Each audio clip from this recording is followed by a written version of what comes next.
Seja bem-vindo ao último filme da trilogia Pátria Educadora, A Guerra contra a Inteligência.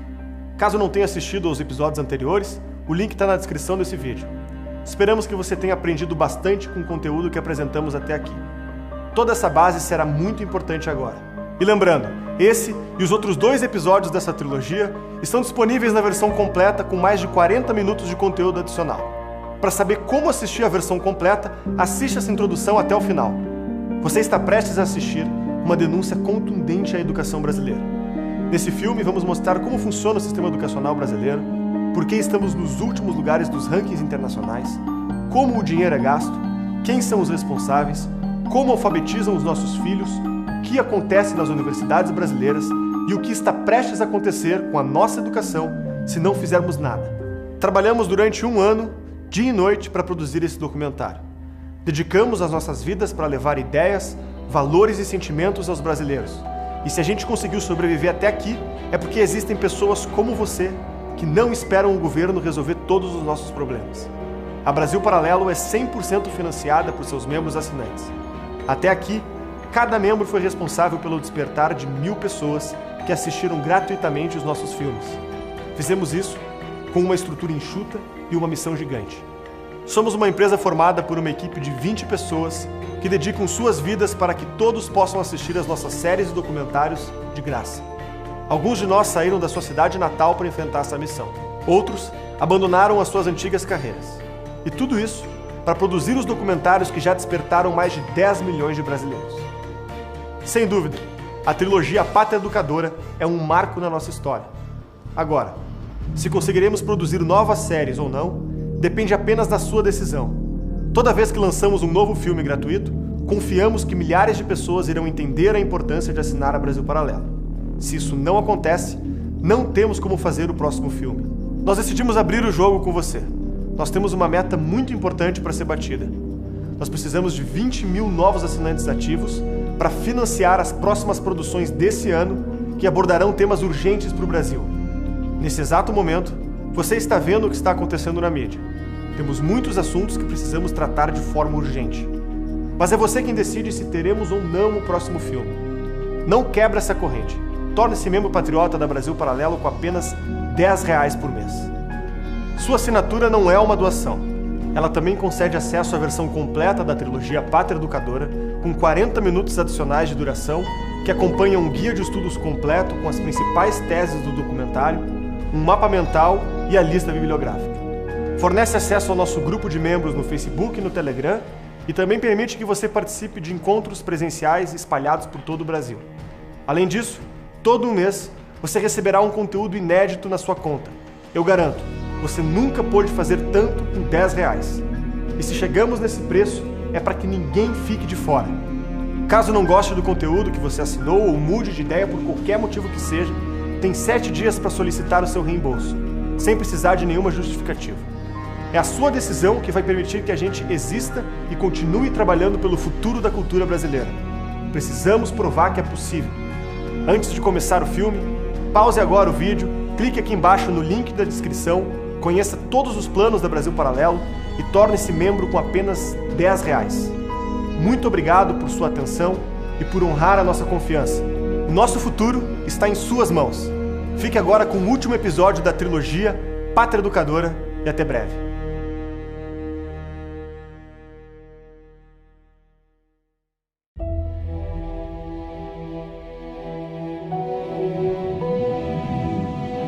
Na educação antiga, as inquietações morais levaram ao desenvolvimento do uso da razão pelos filósofos gregos. Era uma educação escassa, restrita à elite, que buscava tutores para formar a personalidade de seus pupilos através do ensino das virtudes e da busca pela verdade. A partir da revelação em Abraão, a noção de transcendência se integra ao conhecimento coletivo dos povos. A devoção a Deus tornou-se fator preponderante na dedicação à vida intelectual. Aos poucos, formaram-se as universidades, onde os alunos buscavam os melhores mestres da Europa para aprender sobre filosofia, teologia, direito e medicina. É formada a Comunidade Internacional de Acadêmicos. Nesta época ocorre a união entre a filosofia grega e a tradição religiosa, resultando na concepção das artes liberais. O ensino técnico ficava a cargo das guildas. onde ensinavam os trabalhadores a exercer a sua profissão. Foi esse ensino que chegou no Brasil no século XVI. Logo depois do descobrimento, fundaram o Pátio do Colégio, a primeira escola do Brasil. Só após a Reforma Protestante que o sistema de ensino fortaleceu-se, foi rompendo com a transmissão de ideias da Igreja Católica e também começou a ser usado pelos estados como meio de propagação de ideias. É nesse período que surge a educação compulsória, onde leis obrigavam crianças a frequentar instituições de ensino criadas pelo governo, com pena de aprisionamento caso fossem descumpridas. A Revolução Científica transforma o significado das palavras educação e conhecimento. A descoberta de padrões matemáticos e de métodos científicos entusiasma muitos pensadores a desenvolver uma nova concepção de direitos humanos. O Iluminismo francês acaba por proibir escolas religiosas e a tradição passa a ser condenada como uma coisa ruim, vista como inimiga da vontade popular e do bem comum. No Brasil, o Iluminismo teve sua expressão através do ditador português Marquês de Pombal, que expulsou os jesuítas, fechando as escolas e mosteiros espalhadas pelo Brasil no fim do século XVIII. Orientado por José Bonifácio Leopoldina Habsburgo sobre os perigos do Iluminismo francês, Dom Pedro declara a independência do Brasil. A Revolução Industrial chama os trabalhadores para as fábricas modernas, fazendo surgir duas novas grandes demandas: a mão de obra qualificada e um lugar para deixar as crianças durante o expediente. A educação obrigatória torna-se massificada para atender um número cada vez maior de pessoas e transformá-las em trabalhadores. Educação transformava-se em ensino. A busca pela verdade saía de cena e dava espaço para beneficiar a produção econômica. Observando essas mudanças, educadores desenvolvem a pedagogia nova, pautada pela filosofia pragmática, que defendia não ser capaz de conhecer a verdade e, portanto, devia adequar a verdade aos seus objetivos. O professor passou a ser visto como um incentivador, responsável por aplicar métodos para desenvolver um cidadão apto para a vivência democrática e para o trabalho assalariado. O pragmatismo foi importado para o Brasil por Anísio Teixeira e os adeptos da Escola Nova, que disputavam com as correntes católicas e comunistas o controle da educação brasileira. A partir dos conceitos propagados pela filosofia de Hegel, cada vez mais surgem novas teorias sobre o papel do Estado e das relações sociais. No século XX, essas ideologias revolucionárias irão disputar o mapa do planeta Terra, enxergando o sistema educacional como mais uma ferramenta de combate político. Na Revolução Cultural Chinesa, a escola ganhou protagonismo no combate ideológico. A pedagogia crítica visava formar os alunos como agentes transformadores da sociedade. O professor seria o libertador, que removeria o hospedeiro burguês das crianças. Essa visão se amplificou para o mundo inteiro através dos protestos na França, iniciados nos eventos de maio de 68. Paulo Freire é o grande nome a disseminar o vínculo da Revolução Cultural com a pedagogia no Brasil, estabelecendo esses fundamentos na sua maior obra, A Pedagogia do Oprimido. O que vemos hoje no Brasil é a fusão entre a educação crítica revolucionária e o ensino pragmático para o trabalho. A primeira educa o homem como agente transformador da sociedade, e a segunda, formando trabalhadores para o mercado. Na busca por uma vida escolar onde docentes almejam uma consciência revolucionária e alunos só querem conseguir um emprego, a educação brasileira foi condenada aos últimos lugares do mundo.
todo o início de ano, milhares de jovens estão começando o seu primeiro dia de aula.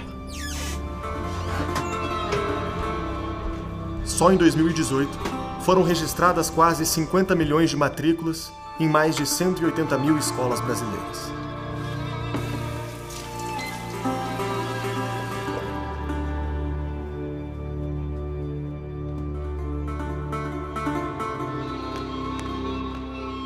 Pense por um minuto.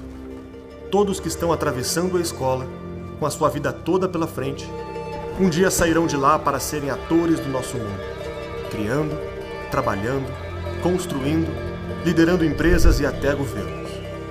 É na escola que os jovens conhecerão seus amigos, compartilharão seu caráter, o mundo e a vida, através de histórias, descobertas e professores. Entregamos para a escola grande parte da vida dos nossos filhos, para que quando não estivermos mais aqui, eles estejam preparados para nos substituir e nos superar. O problema é que no país que tem uma das piores educações do mundo, o que podia ser motivo de alegria e esperança, virou desconfiança e tristeza.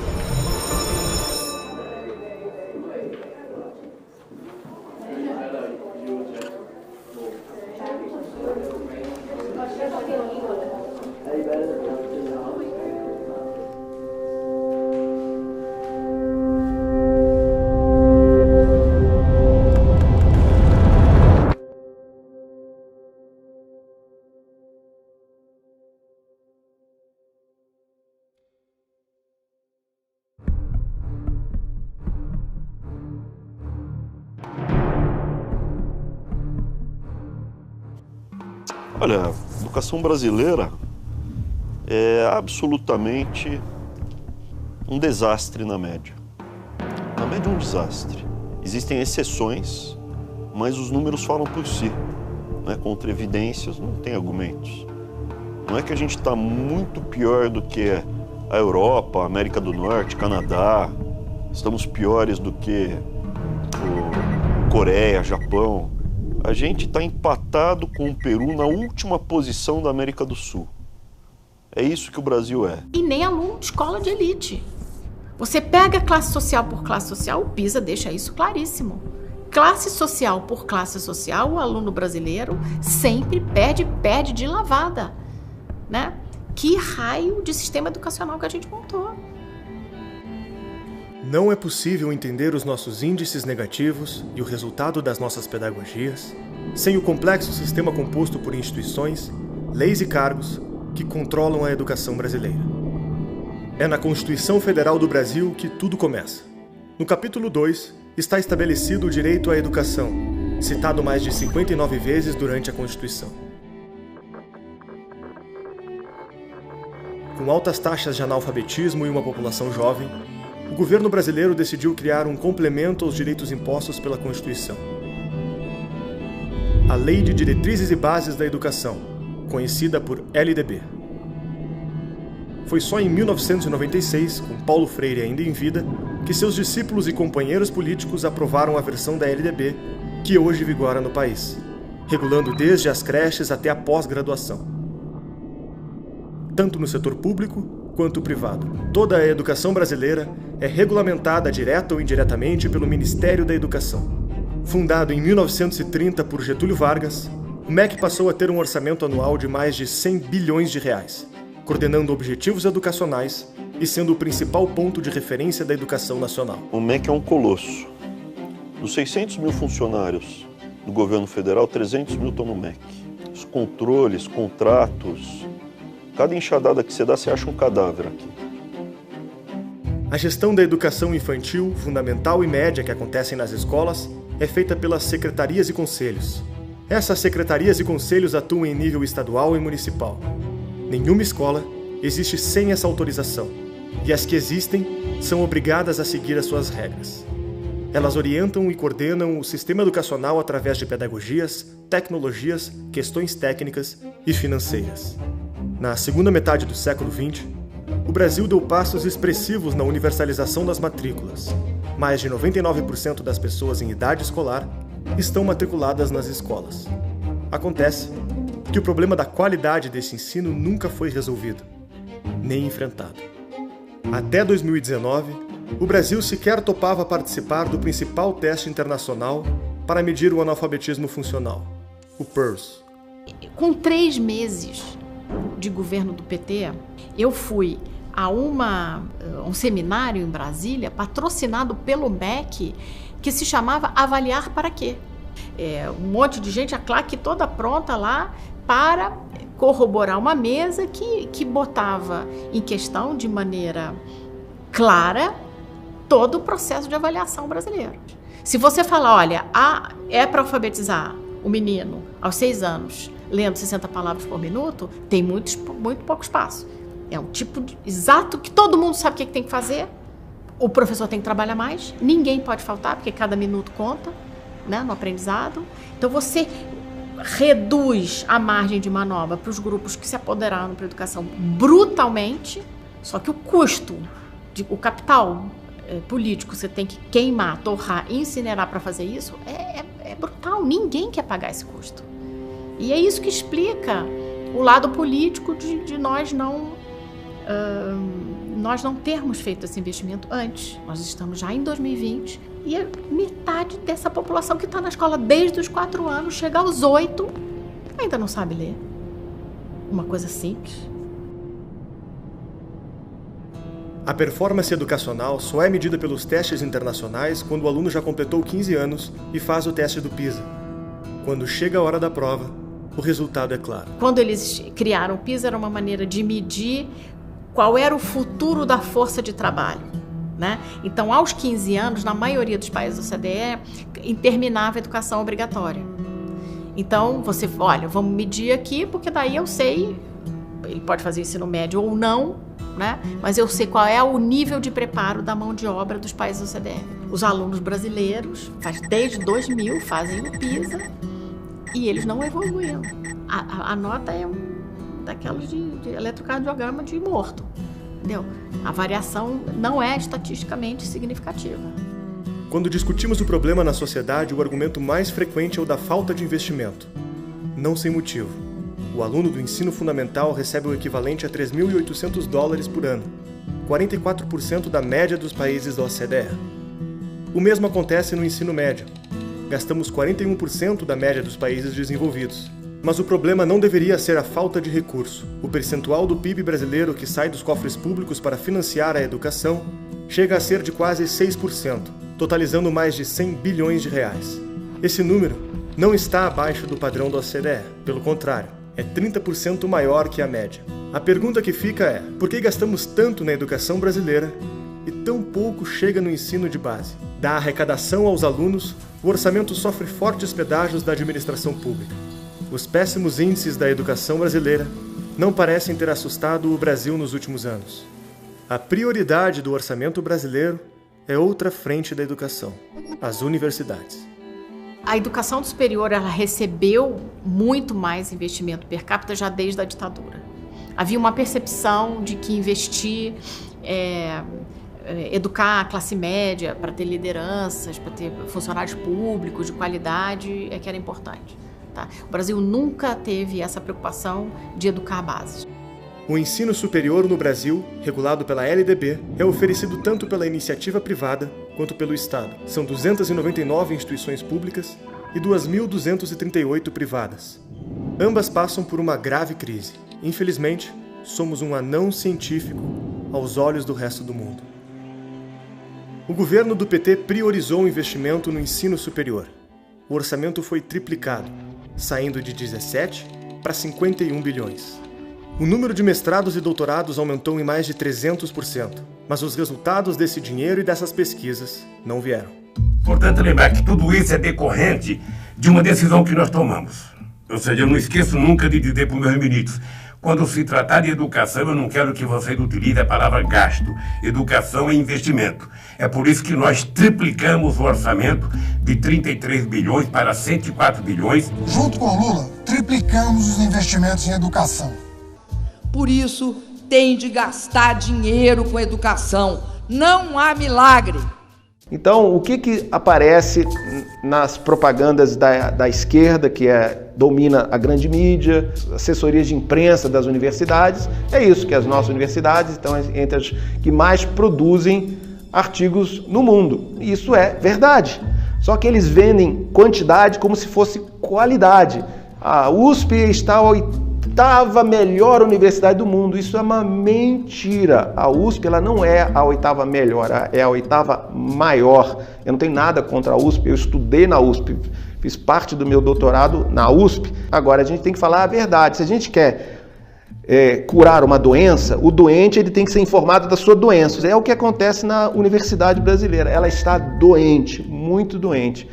De fato, em quantidade, USP está em 8º lugar. Mas se a gente pega a posição no ranking de 2018, a Universidade de São Paulo está em 780, tá? Então, se você pegar a lista das 1000 maiores universidades do mundo e for passando lá no mouse, é uma experiência que causa dor. Você não encontra em nenhuma universidade brasileira. Você chega na 710, você encontra a Universidade Federal de Santa Catarina no ranking de 2018. Em algumas áreas a gente está caindo ano a ano em relação ao primeiro lugar do mundo, né? Quer dizer, o Brasil investe muito e apesar disso o impacto cai. Se for uma lista de 70 países, por exemplo, a gente está em 58 em impacto, né? E muita gente me critica e fala, mas você está comparando com a Singapura. Singapura é uma potência, todo mundo sabe. A Suíça, ou a Dinamarca, né? E a América Latina? Em que lugar a gente está na América Latina? Em que posição você acha que vai estar o Brasil? De 12 países. Antepenúltimo lugar. A gente só está na frente de Cuba e da Venezuela. Venezuela por razões óbvias, né, do desastre do país, né? E Cuba tem sido sempre o último lugar da América Latina. Então, não é porque a gente está comparando o Brasil com outros países desenvolvidos que nós estamos abaixo. Todo ano eu via assim, o anuário científico da Enciclopédia Britânica e via os prêmios internacionais. Nunca tinha um brasileiro. Tinha a cara da Zâmbia, da Serra Leoa, da puta que eu pariu, você tá entendendo? Do Polo Norte, tá entendendo? Da Antártida, né? Da Pinguim da Antártida, premiado, prêmio de física. Não tinha um brasileiro, porra. É produção que não serve pra nada. Pra mostrar a mãe, olha eu. Cada trabalho universitário devia ser, ó, mãe, olha eu. É isso. Agora, se a gente olhar para dentro da área de humanas, as sub-áreas das humanas, então a gente pode ver o ranking, por exemplo, sociologia. 43 de 46 países, é lá embaixo, né? Dentre os países que publicaram pelo menos 100 trabalhos em sociologia, o Brasil tem 43 de 46. Em linguística, o Brasil está em 20º de 22 países. Em história, 37º de 42. Antropologia, 42 de 45. E aí o grande fracasso mesmo, que é educação, né? A área de pedagogia, que é 53 de 54, ou seja, penúltimo lugar do mundo. A crítica que fizeram, que é o seguinte, é porque nossa língua é o português. O português é uma língua que ninguém lê, então tá bom. Então vou comparar o Brasil com Portugal. E aí eu verifiquei que em quase todas as áreas, tá aqui, ó. Isso aqui é o rank score.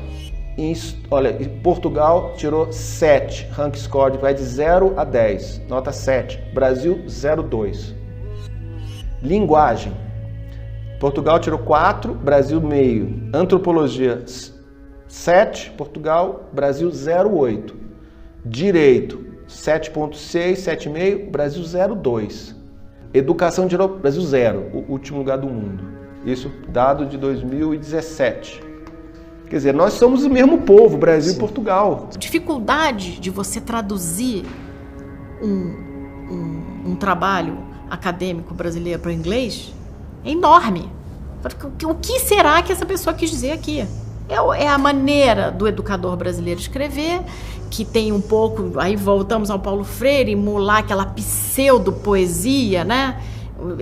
Quando você está escrevendo um texto que supostamente é para ser técnico. Analisando o impacto da produção brasileira, científica, verifiquei que países que investiam a mesma quantidade de dinheiro em pesquisa e desenvolvimento em relação ao PIB tinham produção muito maior que a nossa. E recentemente eu atualizei esses dados, né, fazendo uma análise de mais de 60 países, e a gente chegou num grupo de países, né, como por exemplo a Irlanda, novamente, a Estônia, que investe em torno de 1,2%, 1,3% do PIB em pesquisa e desenvolvimento e tem impacto muito maior que o Brasil. Agora, o que é problemático quando a gente vê países que investem muito menos, por exemplo, o Chile investe 0,35% do PIB em pesquisa e desenvolvimento. E o impacto da pesquisa chilena é substancialmente maior que o nosso. As nossas universidades federais estão entre as mais caras do mundo, em dólares. Então, evidentemente, não é questão de recurso. Se a gente pegar o PIB do Brasil, né, e extrair quanto que é 1,3% do PIB investido em ciência, tecnologia e desenvolvimento, dá em torno de 100 bilhões de reais.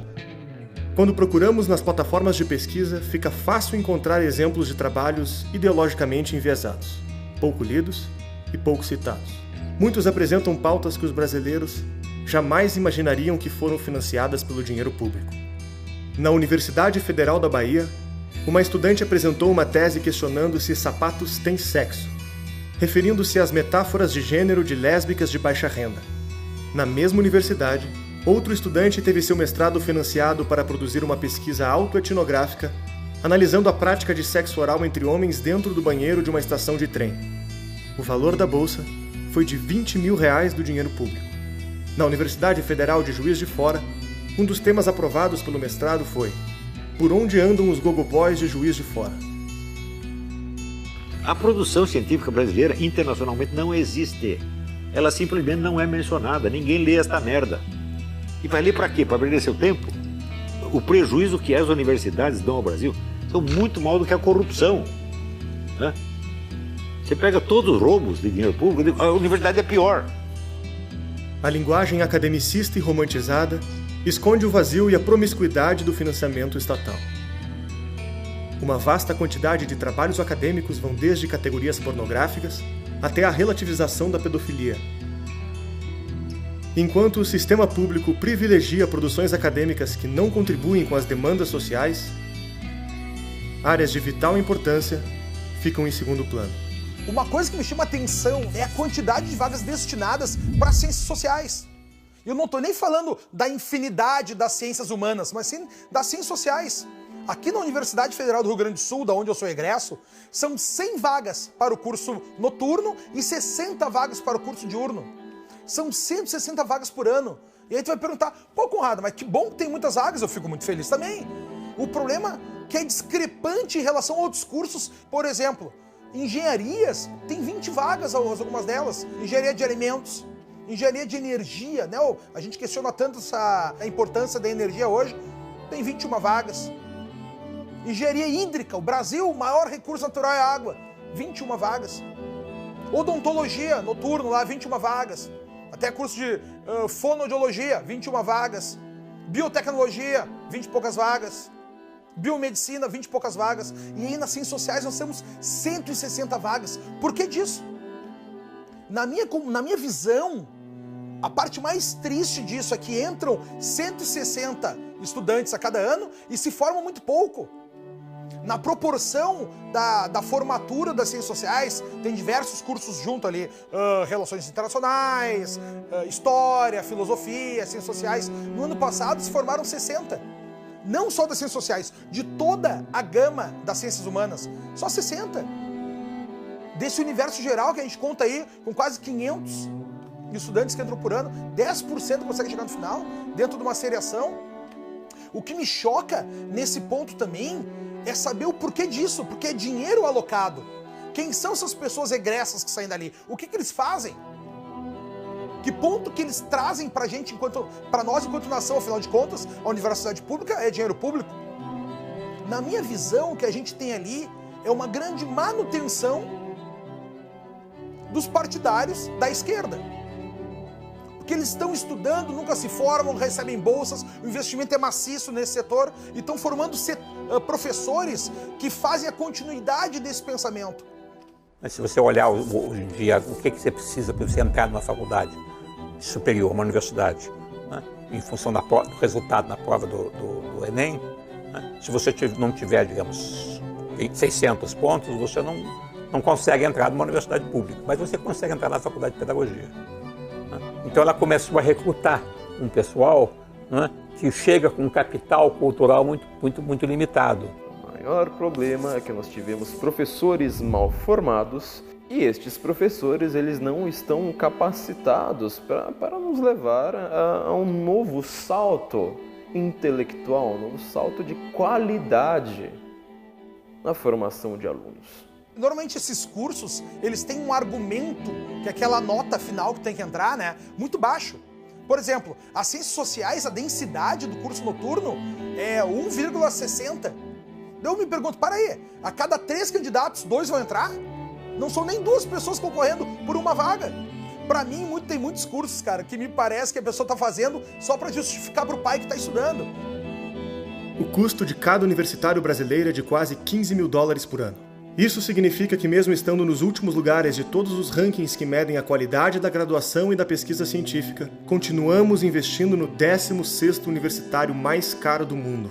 Gastamos mais do que países com resultados expressivamente melhores, como Itália, Portugal, Espanha, Israel e muitos outros. A própria CDE recomenda que o Brasil gaste menos com o ensino universitário. Em 2018, a instituição divulgou uma pesquisa intitulada Economic Survey Brasil. Na página 30, o relatório alertava que o país gastava um percentual do PIB maior do que a média da OCDE e não obtinha resultados, que era importante parar de incentivar investimento nas universidades e focar na educação de base, como creches, ensino fundamental e médio, que estavam desatendidas. O relatório também alertou que a educação universitária estatal tende a beneficiar estudantes de classe média que estudam em escolas privadas e têm a melhor performance no vestibular. A pergunta que fica é, por que sonegamos todas essas informações? O que foi que aconteceu? Você tem essas duas vertentes de política educacional. A de acesso, que é para gastar, e a de qualidade, que é para trabalhar. Né? Mas percebeu-se que dar mais diploma tinha ali um benefício político importante. Né? Alta população jovem no país, muitos eleitores, muita gente, as famílias dessas pessoas, primeira geração. Então, o apelo político de você mandar as pessoas para a universidade é brutal. A gente viu no que deu. Então, quando você fala mais matrícula, você tem gasto com infraestrutura, inauguração de escola, aumento de matrícula, etc. Gasto com contratação. Então, os professores gostam, os sindicatos mais ainda. Né? Gasto com material, editoras, etc. Então, você gasta mais e todo mundo fica feliz. Então, abrir escola é algo altamente populista, né? Você pode abrir escola, dizer que está atendendo o direito à educação e não ensinar nada. E essa é a história do século XX no Brasil, do final do século XX, né? Depois da Segunda Guerra, quando a gente teve os movimentos pedindo por mais educação, o que o governo brasileiro, no seu conjunto, em todos os seus arranjos, deu para o brasileiro foi matrícula. Você abre um monte de campos, dá emprego vitalício com segurança para não sei quantos mil professores, né? Sem nenhuma cobrança de qualidade. E tem, por outro lado, um apelo que chega a ser pecuniário, porque quanto mais professor trabalhando em universidade federal, mais contribuição sindical você tem, mais contribuição para o partido você tem. A opção, obviamente, de um governo que tem como uma das principais bases políticas o sindicato docente, nunca vai optar pela política de qualidade. Isso é um dado.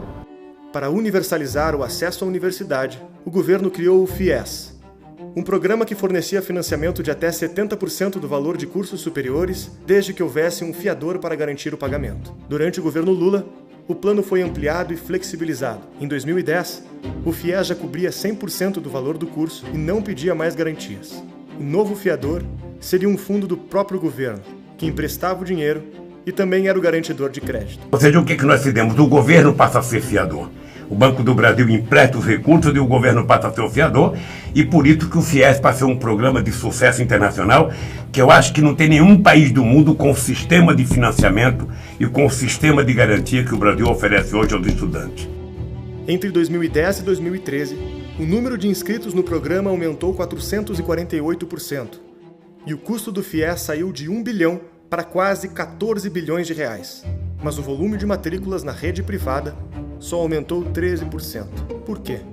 A pergunta deu origem ao escândalo conhecido como a farra do FIES, que constatou que as próprias faculdades estavam estimulando alunos já matriculados a fazerem um financiamento, parando de pagar a mensalidade e transferindo a dívida para o governo.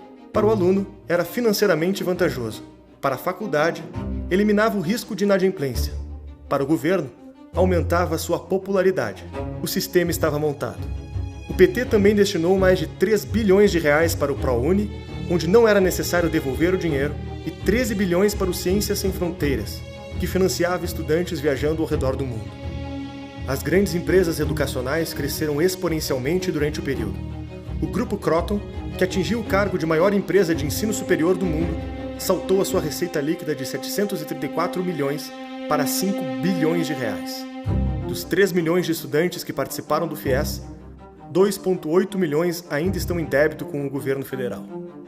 Os juros cobrados também foram subestimados, pois contavam com 10% de inadimplência, quando o calote foi de mais de 50%, gerando um rombo de 77 bilhões de reais, segundo o relatório do próprio Ministério da Fazenda.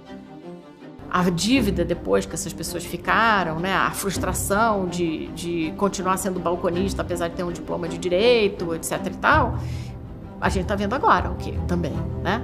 O custo está vindo agora e a resposta também está vindo agora, né? E o FIES, a partir de um certo momento, virou uma máquina de transferência de dinheiro público para o privado, né? Quantos grupos financeiros fizeram a festa no Brasil, né? Com essa criação, com um mercado que abriu de repente, com a maquininha garantindo o pagamento. Como essa conta é paga? Os estados e municípios entregam 20% do que recebem em impostos para um fundo que rege o dinheiro destinado à educação básica, chamado Fundeb. O governo federal adiciona 10% de todo o valor arrecadado pelo fundo. Esse dinheiro é redistribuído pelo país de acordo com o número de alunos de cada região. Mas na hora de distribuir esse dinheiro, a tarefa fica com outro fundo, chamado FNDE. Nesses dois órgãos se concentram grande parte do orçamento da educação brasileira. Há um estudo do TCU, do Tribunal de Contas da União, que avalia o impacto dos riscos das instituições federais no Brasil, avaliando como baixo risco, médio risco, alto e altíssimo risco. O MEC, suas autarquias, instituições e órgãos associados, nenhuma delas está considerada como de baixo risco, todas como de alto ou altíssimo risco.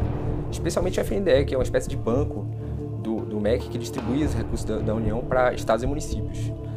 E a partir do momento que esse recurso sai da União, ele se pulveriza, e esse é um dos núcleos da corrupção no Brasil, é quando ele sai do FNDE e vai para as dezenas, centenas, milhares de municípios brasileiros, né? Os indícios que a gente descobriu, se realmente aquelas investigações fossem levadas ao fim, elas teriam potencial para fazer cair a República. É um caso que iniciou na Assembleia Legislativa de Pernambuco, uma CPI que foi iniciada lá. Há relatórios vastíssimos sobre essa questão. Eles constataram que cerca de 1/3 dos diplomas expedidos por universidades particulares no Brasil contém irregularidades, chegando a ponto de até ter falsidade documental mesmo. Há alguns relatos de pessoas que estudaram durante 6 meses, 1 ano e saíram formados como pedagogos. Olha a gravidade disso. Estão formando outras pessoas que também não terão a mesma aptidão para formar outras pessoas. Então a gente está tratando aí de uma geração inteira de pessoas ineptas para exercer a profissão para a qual eles se propõem, né?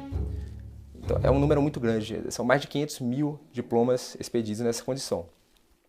Há um outro caso também muito emblemático e também de conhecimento público notório, que é relativo ao Pronatec. O Sistema S recebia algumas vagas para fornecer esses cursos técnicos, e essas vagas não eram necessariamente providas, ou seja, havia um acerto no final de cada ano. O Sistema S falou: MEC, eu preciso de 100 vagas. O MEC fornecia 100 vagas e cada vaga dessa tem um valor. Só que no meio do acerto, digamos assim, o Sistema S fala: precisamos de mais 20, 30 vagas. e também cobrando desses valores. Com as apurações, identificamos que havia ali vagas duplicadas, que havia uma série de questões ali, pessoas com CPF inexistente também, em tese, provendo essas vagas, e cada uma delas, como eu falei, gerando valores astronômicos, né? No final do ano de 2018, o Sistema S exigiu do MEC o pagamento de 60 milhões sobressalentes em relação ao valor que havia sido acordado, né? Então, para ter ideia, o plano até começou em 2011, mais ou menos. Então, de 2011 a 2018, a gente buscar todos esses valores é uma quantia bem alta. Cada enxadada que você dá, você acha um cadáver aqui. Tem muita coisa errada que foi feita. Toda vez que a gente pega uma, a gente encaminha para o Ministério Público com a Polícia Federal. Documenta e mostra. Tem trabalho para os próximos 40 anos aqui. A quantidade de coisa errada que a gente vê aqui é colossal. O dinheiro de pesquisa universitária passa por 2 órgãos públicos, a CAPES e o CNPq. O CNPq é ligado ao Ministério da Ciência e da Tecnologia e financia pesquisas tecnológicas relacionadas à inovação. A CAPES é ligada ao MEC e fica responsável por todos os outros mestrados e doutorados. Ela autoriza o fornecimento de cursos de pós-graduação por parte das instituições, avalia a nota desses cursos, estabelece o valor destinado a mestrados e doutorados e descredencia aqueles que não atendem os seus critérios. O órgão distribui as bolsas de pesquisa às instituições de ensino superior de acordo com as notas atribuídas pela própria CAPES. As universidades repassam as bolsas aos alunos por meio do processo seletivo. O aluno tem que ser aprovado no programa e algum professor precisa aceitar ser o seu orientador. O percentual de mestres e doutores que compõem o corpo docente do ensino superior brasileiro ultrapassa os 80%. Então a pós-graduação brasileira, que ninguém está preocupado, que acha isso é coisa de gente rica, pós-graduação, gente que tá com tempo sobrando, mas não é não. A pós-graduação brasileira está relacionada a pelo menos 50% da economia brasileira passou direta ou indiretamente pela pós-graduação. Porque o agrônomo passou pela pós-graduação, não ele, mas o professor dele fez pós-graduação, né? O engenheiro teve um professor que fez pós-graduação, todo mundo que teve algum contato com a universidade está ligado direto ou indiretamente à pós-graduação. E quem controla a pós-graduação? A CAPES. Que se eu sair na rua perguntando para as pessoas que é CAPES, que é CAPES, de 100 pessoas, eu duvido que 5 saibam que é CAPES. Esses professores chamam os bolsistas que têm uma visão ideológica iguais às deles. Então, quando eles passam por um processo constante, acadêmico, de passar novas etapas, uma pós-graduação, mestrado e doutorado, só vai retroalimentando essa mesma cadeia de informação. Pessoas que têm essa mesma narrativa, essa mesma visão de mundo. E aí eles se tornam professores daqueles mesmos alunos que estão chegando lá embaixo.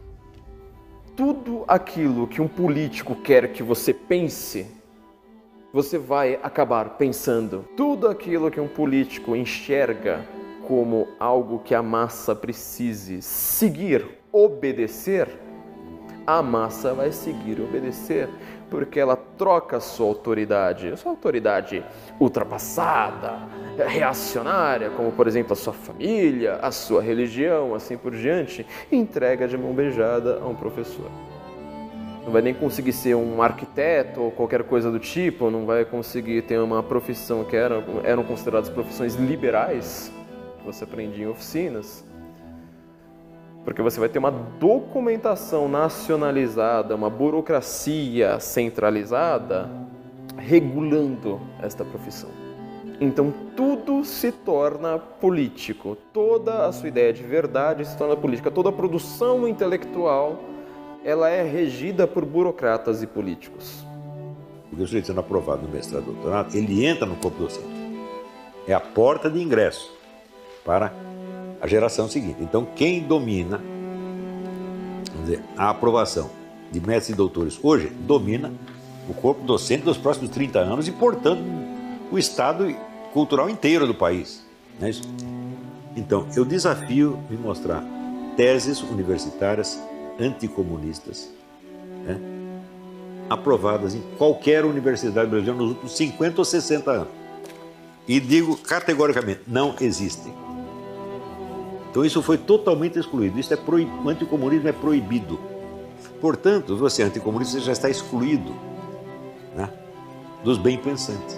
Tem aqui os bem-pensantes que representam a alta cultura, o pensamento normal, equilibrado, né, e o ideológico.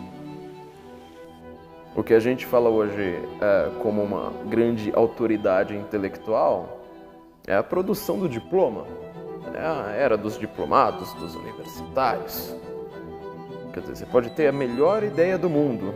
Se o seu professor discorda da sua ideia, a sua ideia não existe. Ela não merece ser sequer citada. Tudo que existe de fato é o que a universidade diz que existe. Todo o resto está excluído. Veja, é a famosa cena do Policarpo Quaresma, né? E tem duas velhinhas passando na rua, elas passam na frente da casa do Major Quaresma, eles vêm pela janela e vê um montão de livro, né? Elas perguntam assim, mas para que tanto livro se ele não é nem bacharel? Isso é o resumo do Brasil. O conhecimento não interessa, mas o título interessa, a honraria interessa, as homenagens interessam, a verba pública interessa. Você tem ali uma dominância de certos tipos de textos que acabam acarretando um certo tipo de visão do mundo, muito restrito. E a gente ainda tem a contribuição espetacular do Paulo Freire, que diz claramente que a sala de aula é um lugar para você exercer seus pleitos políticos, né?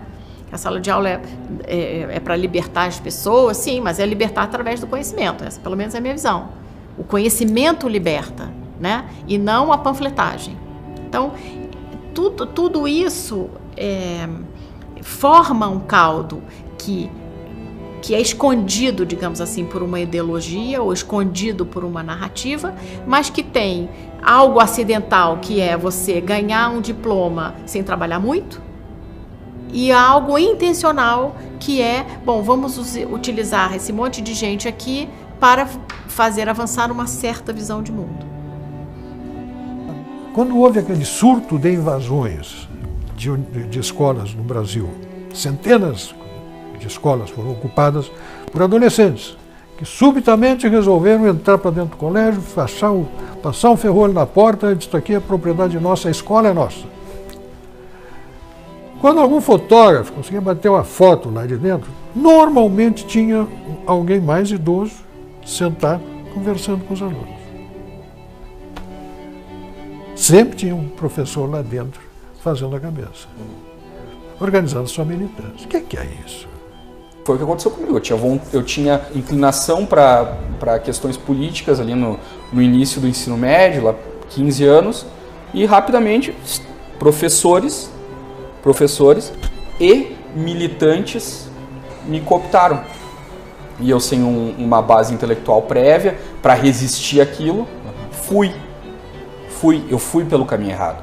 Um infográfico que saiu publicado na revista Veja, eles fizeram uma reportagem especial sobre o tema da doutrinação e publicaram esse infográfico com os resultados de uma pesquisa feita pelo Instituto Census. Perguntaram aos professores de educação básica se, na opinião deles, o seu discurso em sala de aula era um discurso politicamente engajado. E 78% dos professores que responderam a essa pergunta disseram que sim, que o seu discurso em sala de aula é um discurso politicamente engajado. Aí perguntaram aos estudantes, apresentaram algumas figuras históricas aos estudantes e perguntaram a eles em que contexto positivo, negativo ou neutro aqueles personagens eram apresentados em sala de aula, né?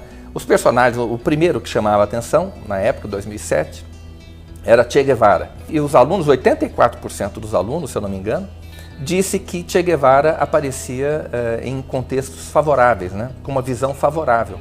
E a gente sabe que isso é real, né? Quem passou pela escola, né, sabe muito bem que o garoto propaganda do comunismo era objeto de uma apresentação extremamente favorável, né? Não são todos os professores, mas uma boa parte deles se comporta dessa maneira. A Secretaria de Educação tem a responsabilidade de coordenar e avaliar o conteúdo dos livros que são oferecidos pelo governo para todas as escolas públicas do Brasil. O Programa Nacional do Livro Didático, conhecido como PNLD. Então o que acontece? Quer dizer, nessas últimas décadas, o maior comprador de livros do mercado editorial, quem foi? Foi o governo. Quer dizer, o governo, então, com as compras fenomenais que ele faz todos os anos, para distribuir os livros paradidáticos nas escolas. Quer dizer, ele se tornou a principal fonte de renda para muitas editoras. Agora, tudo tem um preço, né? Quer dizer, para o livro ser escolhido pelo governo, as editoras sugerem de maneira muito persuasiva aos escritores que eles escrevam dentro daquela pauta que é estabelecida pelo MEC. Claro, porque o MEC oferece uma pauta. Ele diz assim, olha, o livro para ser comprado precisa seguir este critério, e são critérios ideológicos. Nem sempre os professores têm aquele cuidado de fazer uma seleção lendo realmente a obra, né? O que, na verdade, para onde ele vai? Ele vai lá para a metodologia. Então vamos selecionar uma coleção que traga sobre construtivismo. E aí o professor vai lá na metodologia, dá uma olhadinha e tal, mas ele não lê o livro, ele não vê a obra toda. E aí ele seleciona e ele vem impregnado de ideologias, não só ideologia de gênero, ideologia política tem demais, né? A escola adotou aquele livro paradidático, as crianças estão lendo e de repente uma mãe se dá conta de que na obra existe a descrição de um estupro. É um garoto, a história de um garoto, né? Onde o nome é O Cobrador, o texto, né? É um garoto de baixa renda, né? E que ele se sente agredido pela classe média e alta. Então ele sai para cobrar a dívida social, né, contra a vida dele. Então ele sai e ele entra num condomínio. E no condomínio ele consegue entrar, subir até um determinado andar e a moça diarista abre a porta, né? Ele entra, não faz nada com a diarista, porque se trata de alguém que é da classe dele, e ele diz que vai cobrar isso da dona da casa. Então ele estupra a dona da casa e o livro traz toda a descrição, inclusive dele ejaculando na cara dela. Isso é terrível. Você imagine o que é um pai abrir um livro infanto-juvenil para crianças de 12 anos, de 10 anos, com essa descrição. E isso eu estou dizendo, aconteceu de verdade, foi adotado pela escola e os pais descobriram e fizeram tirar da lista do livro, de livros das crianças. Então, o programa do livro didático, ele vem mesmo nesses últimos anos, ele se transformou numa armadilha, numa grande armadilha. A gente vai gradualmente trocar todos os livros pelos mais graves e dentro do que os contratos. Os contratos para os livros didáticos, eles foram feitos para vários anos. Eles já vêm lá na capa, 18, 19, 20, 21. Essa foi uma herança do PT, os livros didáticos já estão na escola. Tem uma atividade que ela é cobrada em quase todos os livros de ciências do Programa Nacional de Livro Didático, quando sugere que a criança deite numa folha de papel, madeira, por exemplo, faça o contorno do seu corpo. Quem tem que fazer o contorno é uma criança do sexo oposto, que é para poder fazer o contorno do corpo, inclusive bem pertinho, para perder aquele constrangimento de tocar no corpo do outro, para ter mais intimidade com o corpo do outro. E depois que, nessa atividade, depois que a criança faz esse desenho, ela é estimulada pelo professor, na atividade, a colorir e a fazer colagens nas partes íntimas.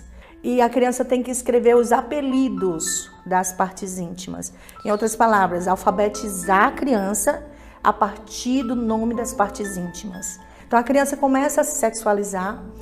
São várias as obras que são indicadas no encarte do professor dos livros do Programa Nacional de Livro Didático, onde, por exemplo, existem livros que sugerem que a criança pegue um espelhinho e olhe as suas partes íntimas e descubra quais as partes que lhe dão mais prazer. Então é uma coisa assim que a gente é explícito, não há o que esconder. Quer dizer, a minha grande desconfiança com relação a professores que se põem a falar de sexualidade com as crianças é, afinal de contas, por que eles gostam de fazer isso? Sim, é claro que você deve ensinar que as pessoas são iguais perante a lei, é claro que você deve ensinar aparelhos reprodutivos, é claro que você tem que ensinar riscos de doença. Agora, toda essa discussão enorme sobre identidades sexuais, eu sempre me pergunto, afinal de contas, por que alguém resolve ficar falando disso com criança?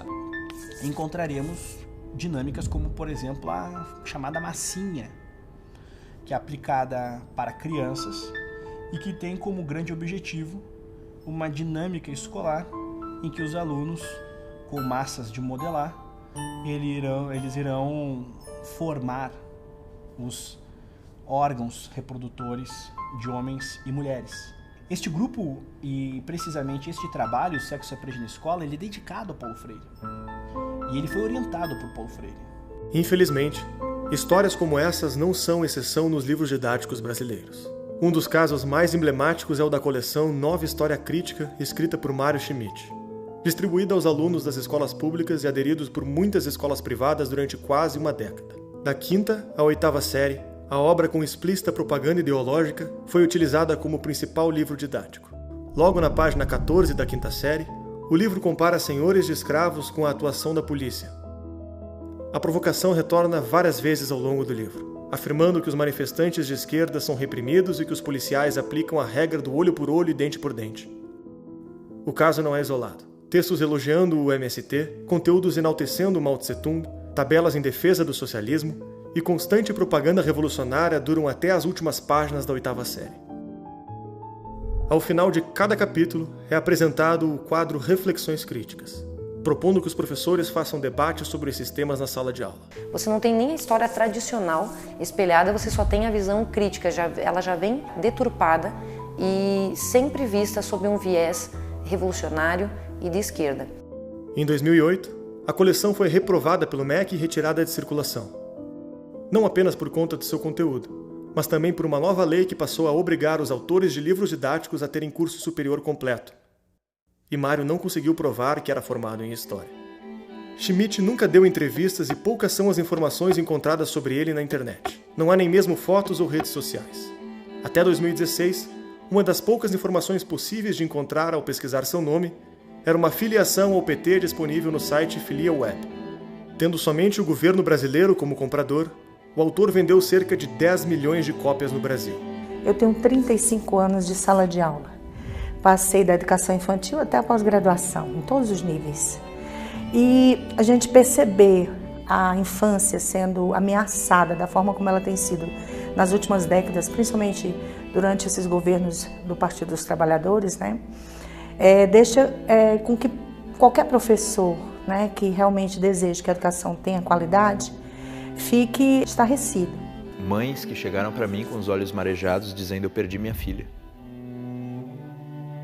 Aí, como assim, né? Eu perdi minha filha para o partido, para esses movimentos que estão acontecendo aí. Movimentos ligados a partidos políticos que estão transformados em grêmios estudantis e coisas assim.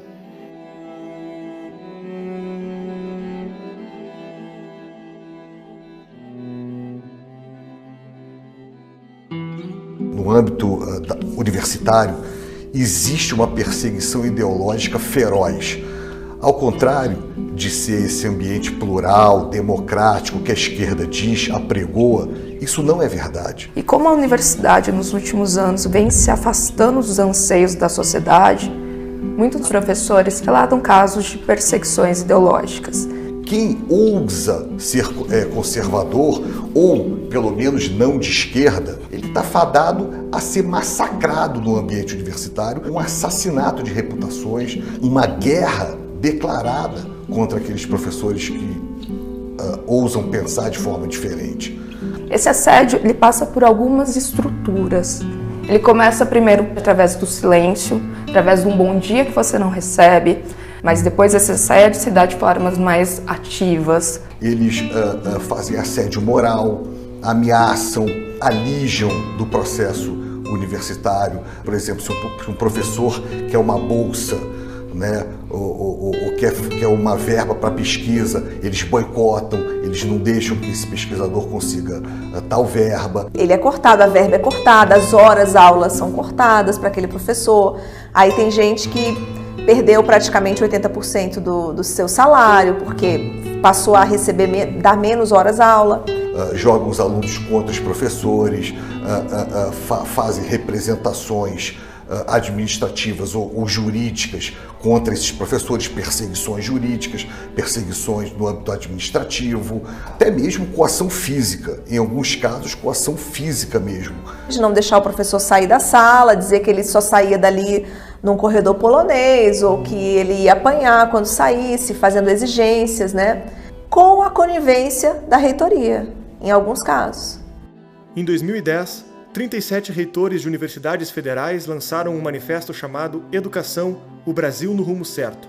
Todos eles assinavam que o período do governo Lula ficaria registrado na história como aquele em que mais se investiu em educação pública, e complementavam que o Brasil encontrou o rumo nos últimos anos, graças aos programas implementados pelo governo Lula, com a participação decisiva e direta de seus ministros, destacando o nome do ministro Fernando Haddad. Em 2018, durante as eleições presidenciais, 20 reitores e ex-diretores de universidades federais voltaram a publicar um manifesto apoiando o candidato Fernando Haddad para a presidência, citando programas como o FIES e o suposto avanço da ciência brasileira. Os rankings utilizados no manifesto para divulgar o aumento do resultado levavam em conta a quantidade de pesquisas publicadas pelas universidades, mas ignorava sua qualidade e seu impacto. Hoje a Universidade Brasileira, ela é um local plural, é um local onde todas as vozes podem se pronunciar e serem ouvidas, ou é um local que se tornou um palanque para um determinado partido político se pronunciar e reproduzir suas ideias. É importante nós nos lembrarmos de que a primeira vítima da doutrinação é o professor. Ele é que vai passar este legado para os seus alunos. E esse professor, muitas vezes, conscientemente ou não, está trabalhando para um determinado partido político, para uma determinada corrente política. O conceito que o PT tem de educação está ligado com Paulo Freire. Não era à toa que ele estava afiliado ao partido, não era à toa que ele foi secretário de Educação em São Paulo. Não era à toa. Realmente o partido pensa assim. Isso que acontece nas universidades federais, essas cenas terríveis que vemos do estado em que estão as universidades federais, o que acontece, o que eles mostram, o que fazem, o que são os centros acadêmicos, né? A intolerância em relação a toda forma de divergência em sala de aula, que não é outra coisa senão reflexo daquilo que acontece na sala dos professores.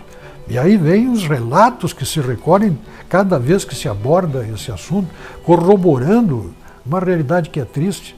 É realmente a pátria educadora, deste tipo de educação, com este tipo de resultado, para produzir esse país que vemos. Entre em nosso site e saiba como ter acesso às entrevistas e cursos exclusivos. A partir de R$10 você já pode se tornar um membro da Brasil Paralelo. Contamos com você. Por que isso acaba culminando em maus índices de alfabetização, de conhecimentos de ciências e de matemática? Porque a prioridade é a crítica. A prioridade é a luta política. Se é um problema, é grave para algumas áreas, mas tem outras áreas que não é. Então a gente tem um problema da doutrinação por um lado e por outro o problema da má formação. Então tem cursos, por exemplo, em engenharia, que a gente tem o problema da má formação. Alunos que entram no curso de engenharia no primeiro ano não sabem regra de 3. Né? Não conseguem fazer uma integral ao se formar. Como é que essa pessoa vai ser engenheiro? Então, esse é um problema da má formação. A burrice brasileira é uma coisa que nunca aconteceu no mundo. Você pega um país que durante 50 anos você não produz uma obra de literatura notável nenhuma. Isso nunca aconteceu. Não aconteceu na Zâmbia, não aconteceu na Serra Leoa, não aconteceu na Alemanha nazista, não aconteceu na União Soviética, não aconteceu em lugar nenhum. Só no Brasil, porra. E esse é o problema do Brasil. O problema do Brasil não é comunismo, esquerdismo, é esta degradação intelectual e espiritual humana horrível. Em 2014, o Brasil parecia ter uma oportunidade de melhorar nossos índices educacionais. Ao menos, assim anunciava. E a partir deste ano de 2020, os alunos dos 26 estados e do Distrito Federal vão estudar pela Base Nacional Comum Curricular. É um documento que é referência obrigatória para a elaboração dos currículos escolares. Essa base curricular quer pensar a formação do estudante de maneira ampla, como aluno, cidadão e também futuro trabalhador. De acordo com o documento, o Conselho Nacional de Educação vai guiar de uma maneira bem específica temas como orientação sexual e identidade de gênero. O documento serve de referência para todas as escolas do país, públicas e particulares. É a primeira vez que o Brasil tem uma base comum curricular. A base também terá impacto na formação de professores, na compra de livros didáticos e na elaboração de exames em larga escala. Isso tudo é a base para a construção de um currículo mais afinado de norte a sul do Brasil. A Base Nacional Comum Curricular, conhecida como BNCC, foi o documento em que muitos depositaram essa esperança. Era a primeira vez que o Brasil teria um currículo obrigatório para todas as escolas. Essa prática não é novidade no mundo. Muitos dos países desenvolvidos a adotam como forma do governo padronizar e controlar a educação básica. Em países como Inglaterra, Finlândia, Portugal e Coreia do Sul, o currículo nacional obrigatório estabelece um mínimo que cada escola deve lecionar, permitindo a personalização da maior parte do currículo. Grande parte desses currículos entendem que o básico é a alfabetização, as ciências exatas e os objetivos de aprendizagem. Em alguns outros países, como nos Estados Unidos, a ideia de um currículo unificado gerou intensos debates. A tradição americana de forte liberdade federativa fez com que alguns dos estados não aderissem ao currículo. O currículo obrigatório parece ser uma balança em que os governos escolhem um dos lados: mais liberdade das escolas e menor controle da qualidade, e menos liberdade das escolas e maior controle da qualidade. No Brasil, não foi necessário fazer essa escolha. Abrimos mão da liberdade sem perseguirmos a qualidade. O documento aprovado não seguiu as boas práticas de currículo comum dos países desenvolvidos. Tem duas coisas, né? Uma é uma ignorância mesmo, né?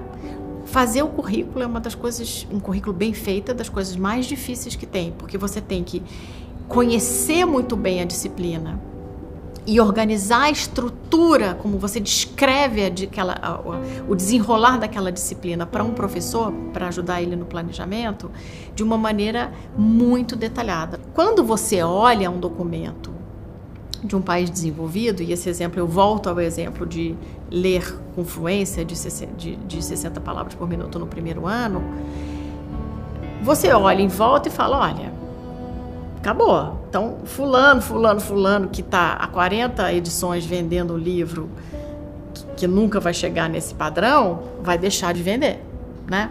Então, você tem a pessoa, todo mundo que estava trabalhando lá na base, olhando, bom, o custo para você implementar uma base realmente de qualidade significa que os meus amigos, todos aqui que estão aqui me ajudando a escrever essa base, vão perder espaço. Aí não vale a pena. Então, junta a fome com a vontade de comer. Dá um trabalho desgraçado para você fazer a base, né? E vai ter um grupinho extremamente poderoso que vai sair prejudicado. Qual é a chance disso acontecer? Nenhuma. Foi o que aconteceu. Ao contrário de currículos que estabelecem metas e conteúdos básicos para o essencial, a BNCC usou 600 páginas para descrever todas as disciplinas, em todos os anos. O documento descreve várias vezes o tipo de aluno que gostaria de formar, transformando o documento em um gabarito de visão de mundo e reduzindo significativamente a margem de liberdade da escola. Você veja, o grande educador americano John Taylor Gatto, ele descobriu o óbvio. Ele diz, você só ensina para o sujeito o que ele quer aprender. Se ele não quer aprender, ele não vai aprender. Então, você tem que pegar as pessoas e dar a elas a oportunidade da educação, não a obrigatoriedade da educação. Então, o que eles chamam de democratização da educação é uma imposição tirânica. Quer dizer, você está amarrando a mão do cara e dizendo que é um direito dele. É aquela ideia do governo centralizador, onde você vai planejar todos os passos do cidadão. Por que é que não se atém a coisas que são mínimas, mas essenciais? Por que é que tem que haver uma ementa colocada para cada uma daquelas coisas que serão ensinadas? E o que é que resguarda uma instituição particular ou instituição que tem um viés cristão de ensino, de que nessas coisas que são demandadas que você ensine, existam coisas que são contra os princípios que você abraça? Então é o Estado avançando aí os limites. Em um dos sites da BNCC, podemos explorar a matriz do currículo que será implementada em todas as escolas do país. Dentro de cada etapa de ensino, temos a disciplina e a série. Em cada disciplina há os temas, os objetivos de conhecimento, as habilidades que serão trabalhadas e, por fim, o que o aluno deve aprender. No primeiro ano do ensino médio, na disciplina de Ética e Cultura, encontramos a ideologia de gênero e sua agenda. Dentro da área na prática, a escola deve fazer os alunos terem contato com indivíduos que escapam à lógica cisgênero. Ainda nessa disciplina, o aluno entrará em contato com novas formas de parentalidade contemporânea. Outra questão trabalhada na disciplina de Ética e Cultura do primeiro ano do ensino médio é o conhecimento e funcionamento do tráfico de drogas. Na disciplina de Geografia, temos a xenofobia, o racismo e o fascismo agrupados no mesmo objeto de conhecimento.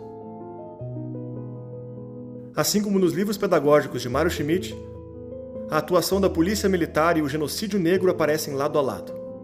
Em Sociologia, encontramos descritos como principais movimentos sociais do Brasil a organização Movimento Sem Terra e a Movimento dos Trabalhadores Sem Teto. Dentro do mesmo assunto, observamos algo inusitado. 2 tópicos falando sobre o papel dos movimentos sociais no processo de impeachment de Fernando Collor e Dilma Rousseff. O que está diferente entre os dois? A palavra impeachment, para o caso de Dilma, está entre aspas. O que os autores do currículo querem dizer com isso? Encontramos no documento conteúdos como os padrões de beleza em corpos gordos, padrões de gênero e heteronormatividade nas sociedades burguesas. Afinal, qual o objetivo desse currículo comum que será obrigatório para todas as escolas? Então, isso é a centralização, né, de uma visão de federação nossa que é totalmente desfigurada. Resultado, nós temos Base Nacional Curricular Comum, Lei de Diretrizes e Bases da Educação, Exame Nacional do Ensino Médio, Enem. Tudo no Brasil é único, é unificado, é centralizado, é federal, são leis próprias para aquele setor, mas com efeito e impacto nacional. Eu não sei se em Cuba tem um negócio assim. O Estado educando meu filho, não quero mais isso.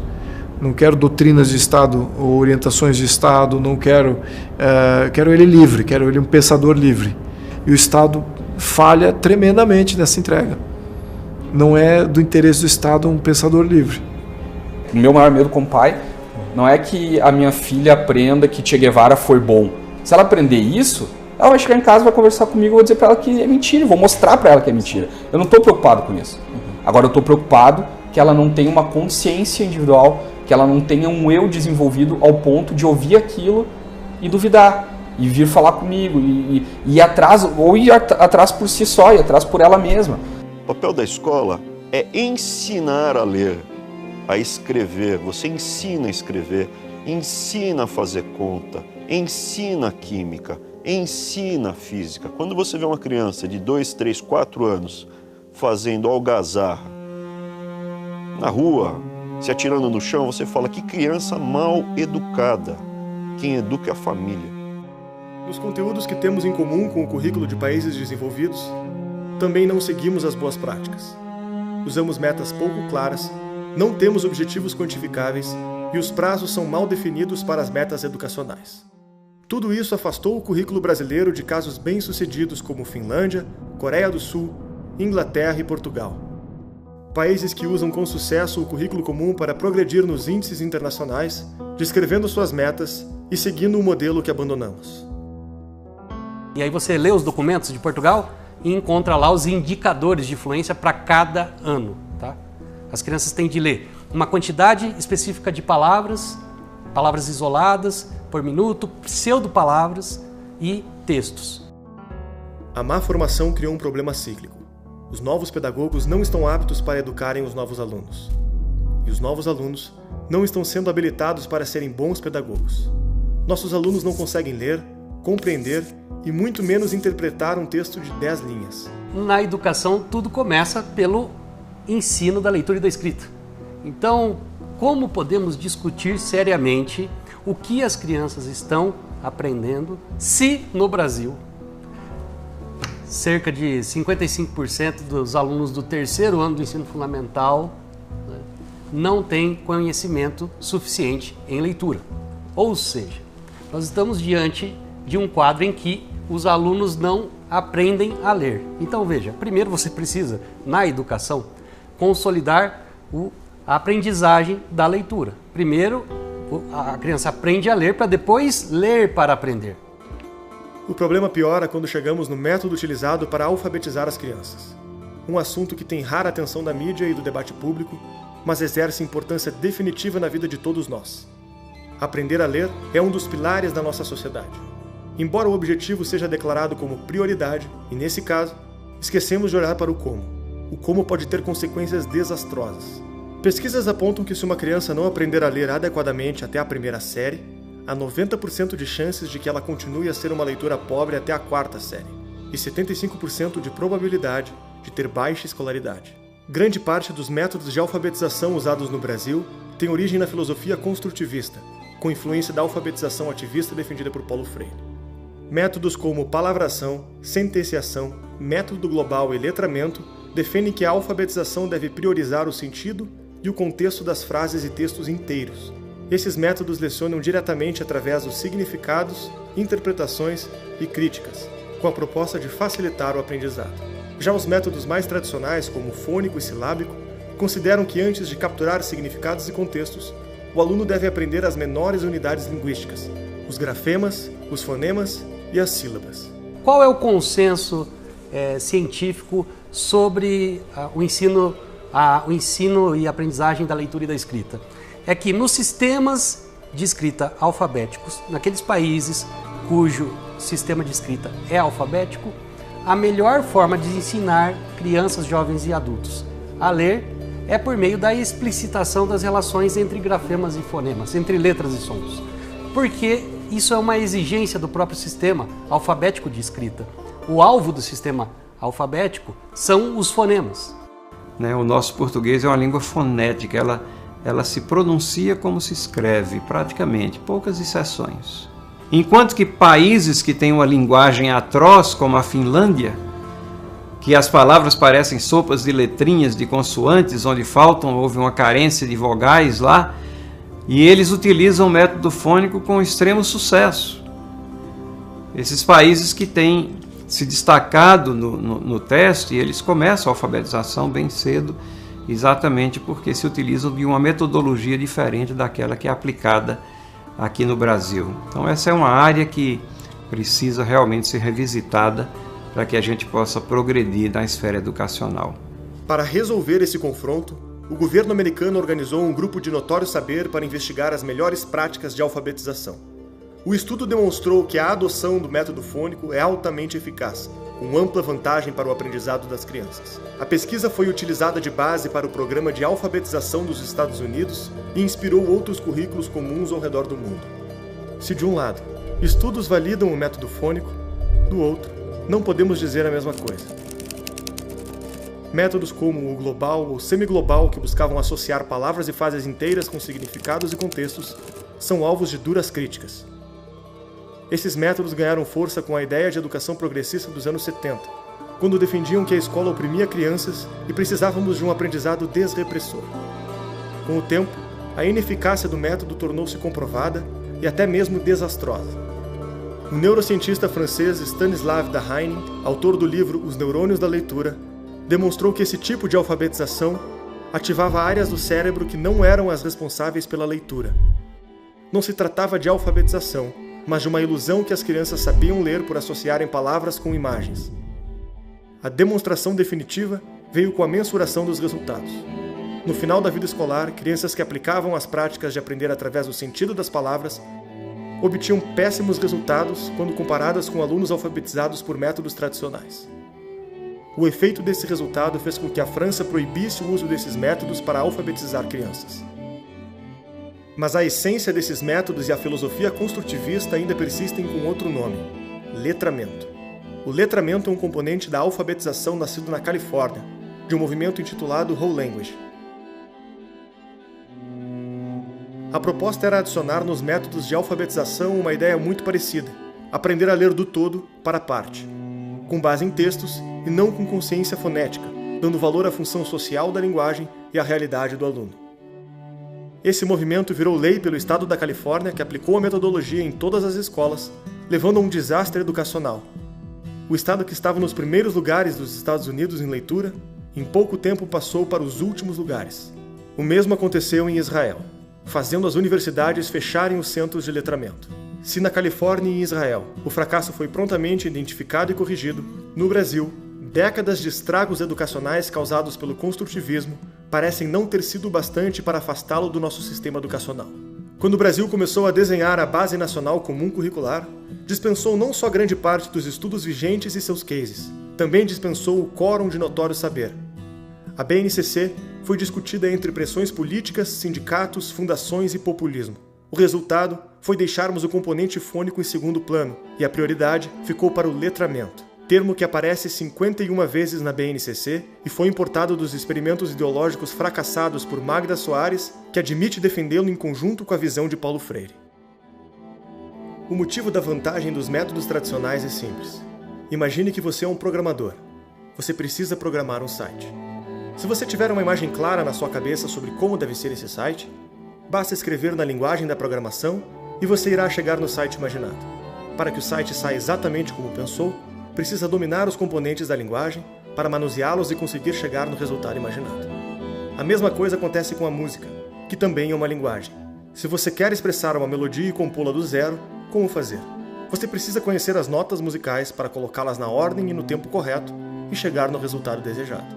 As menores unidades de cada linguagem são a matéria-prima para construir a sua mensagem. Mas como fazer o site ou a música que você imaginou sem dominar a programação e as notas musicais? Você precisa copiar estruturas de outras músicas e outros sites que já estão prontos e provavelmente chegará em um resultado diferente de sua ideia, pois terá que adaptá-las às estruturas pré-prontas que você está copiando. A mesma coisa acontece com a alfabetização.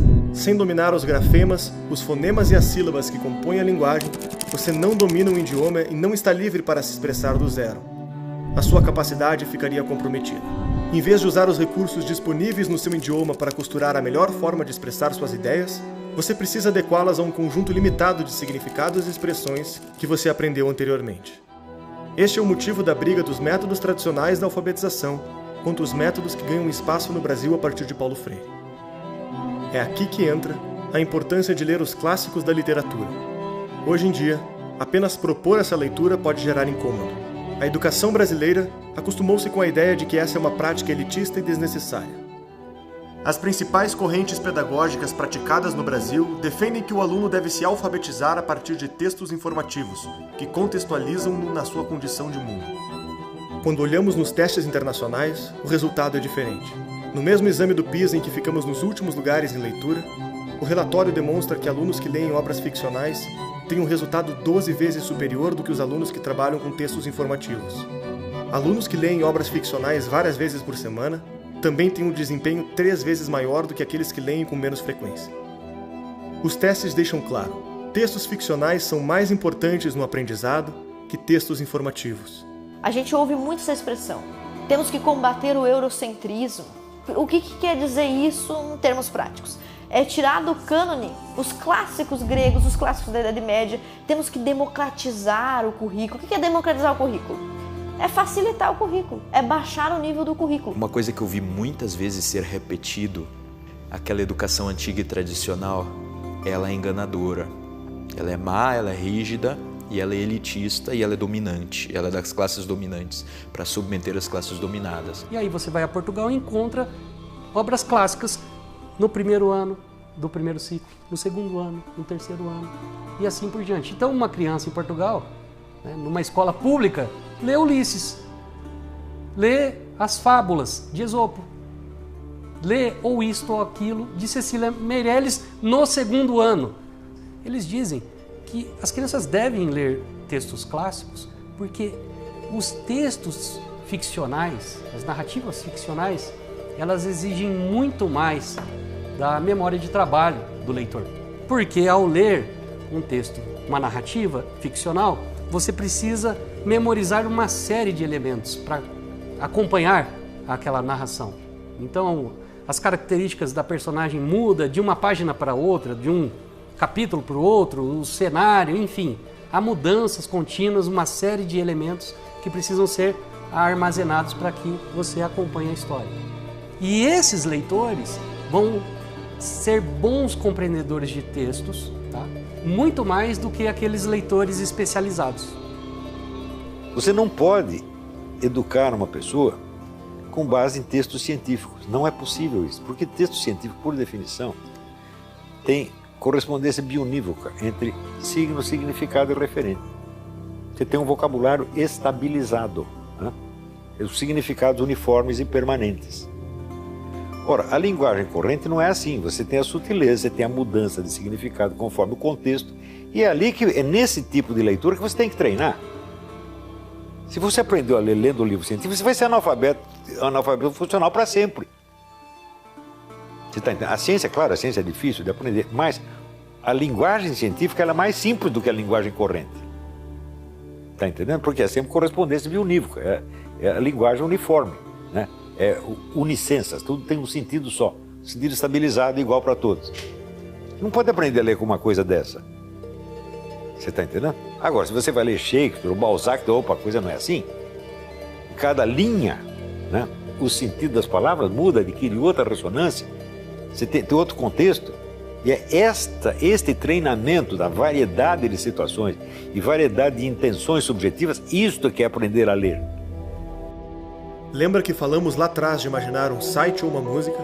Ali tem outro motivo para ler os clássicos. São as grandes referências da linguagem e a imaginação. A imaginação é como se fosse um projetor de filme dentro da sua cabeça.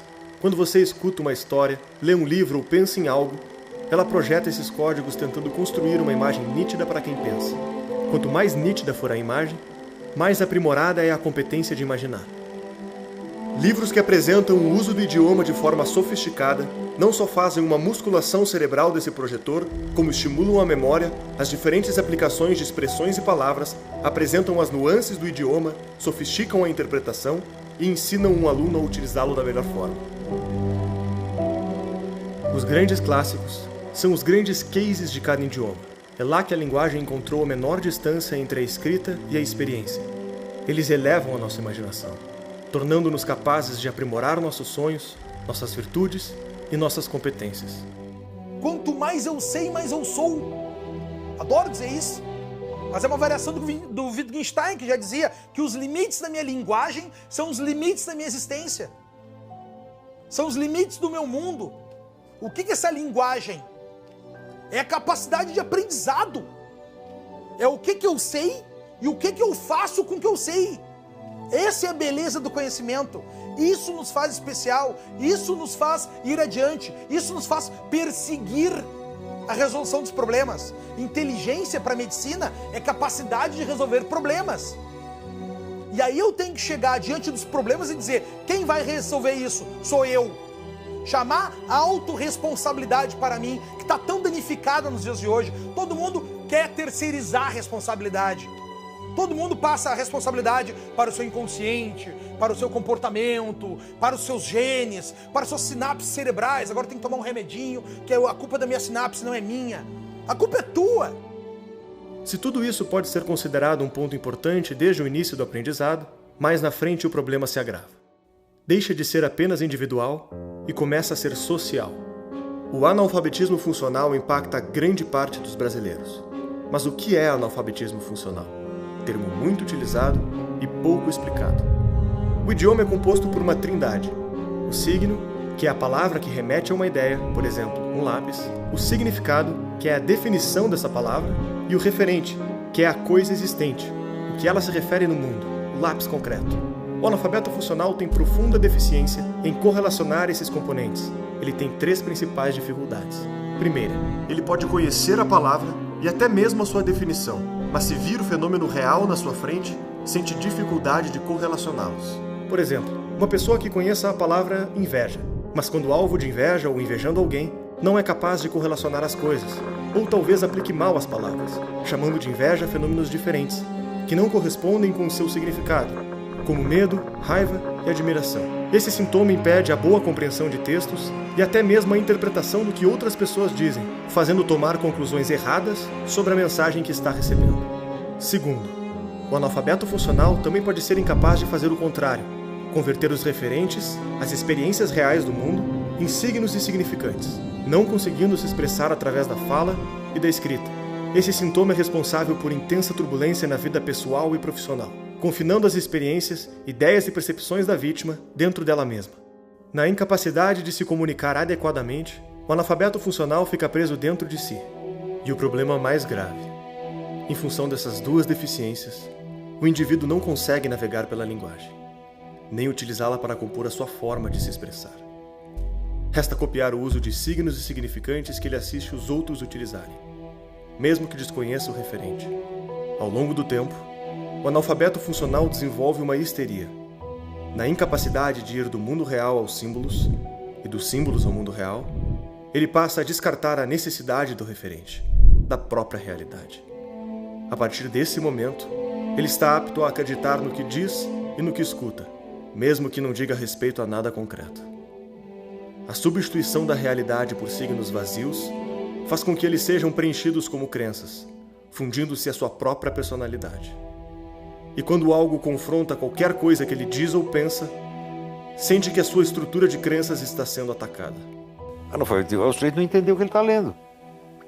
Quer dizer, ele, claro que sabe ler, em princípio, mas não tem a compreensão de texto equivalente ao nível da profissão que ele exerce. Você está entendendo? Quer dizer, chega, por exemplo, sei lá, a general, e ele tem a capacidade de leitura de um recruta. Uma sociedade de analfabetos funcionais constitui um grande risco. As pessoas copiam a opinião das outras sem tentar verificá-las na realidade. Emitem opiniões sobre muitos assuntos, passam a acreditar em praticamente tudo o que dizem, passam a sentir o que dizem e passam a querer agir de acordo com seus sentimentos, criando sonhos, projeções, ambições e militando de acordo com a carga emocional e a aprovação social dos seus discursos.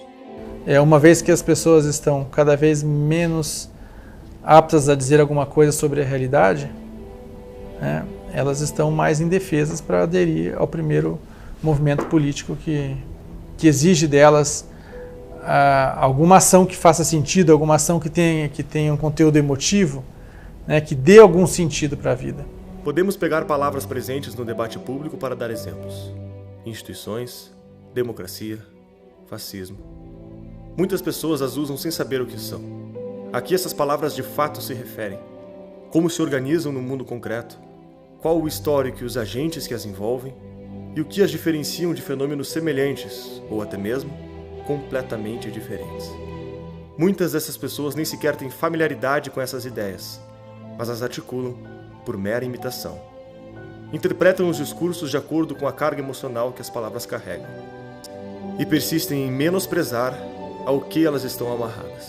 O principal recurso de aprendizado que resta para esses indivíduos é o de perceber nos seus pares qual o discurso mais aprovado e qual o mais rejeitado, e assim ir, por tentativa e erro, calibrando o seu signo sem qualquer referente, vivendo meramente por imitação e condenando a própria inteligência ao exílio. Se é pela aprovação social que ela expressa suas ideias, quanto mais participar do senso comum de determinado grupo, mais vai ser aprovado por uma maioria e mais vai buscar repeti-las. Quando chega este momento, a realidade foi posta em segundo plano e a culpa foi da má educação. Qual a surpresa de não a valorizarmos? Como uma sociedade que não se preocupa em buscar a verdade pode levá-la a sério? Se aceitamos que as coisas são vazias e não se referem a nada, por que perderíamos tempo investigando grandes ideias? Elas não são mais um poderoso aparato para enfrentarmos a vida. Em uma sociedade de analfabetos funcionais, foram reduzidas a um discurso vazio em que jamais poderíamos acreditar.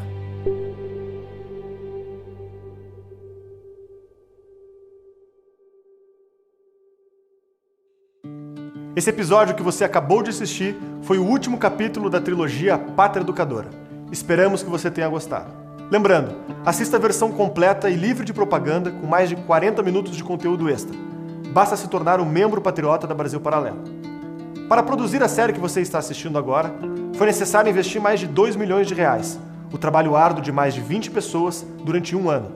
Você assistiu de graça porque queremos chegar no maior número de pessoas possível.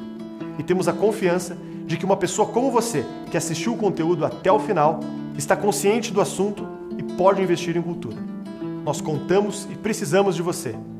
Clique no link da descrição desse vídeo E conheça os planos da Brasil Paralelo. Torne-se membro a partir de R$10 e tenha acesso ao nosso conteúdo exclusivo. Até breve.